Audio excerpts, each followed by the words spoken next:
Hello বন্ধুরা, কেমন আছো সবাই? আশা করি সবাই ভালো আছো। আর আমার শরীরের অবস্থা খুব খারাপ। ভিডিওগুলো করা ছিল কিন্তু ভয়েস দেওয়ার অভাবে ভিডিওগুলো পোস্ট করা হচ্ছে না। তো কিছুদিন পর ভাইয়ের বিয়ে, তাই দেখতেই পাচ্ছ এখানে রং টং করা হচ্ছে। ও রান্নাঘরটা রং করছিল আর আমি এদিকে বাইরে রেলিংটা রং করে দিচ্ছিলাম। তারপরে এখন ছাদে চলে এসে স্নান টান করে তো বিয়ের যে পিঁড়েগুলো থাকে সেগুলো একটু রং করব, তাই চলে এলাম ছাদে। প্রথমে এটা রং করব।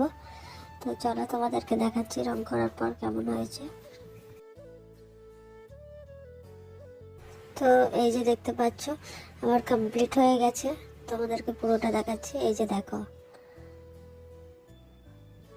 আর সন্ধ্যাবেলায় বসে পড়েছি এখানে যে ছাদনাতলায় যে ভাঁড়গুলো থাকে সেগুলোই কালার করতে, সেগুলোই রং করছিলাম। এখানে সব বন্যা মিলে বসেছিল। আর ভিডিওটা ভালো লাগলে প্লিজ লাইক, কমেন্ট আর সাবস্ক্রাইব।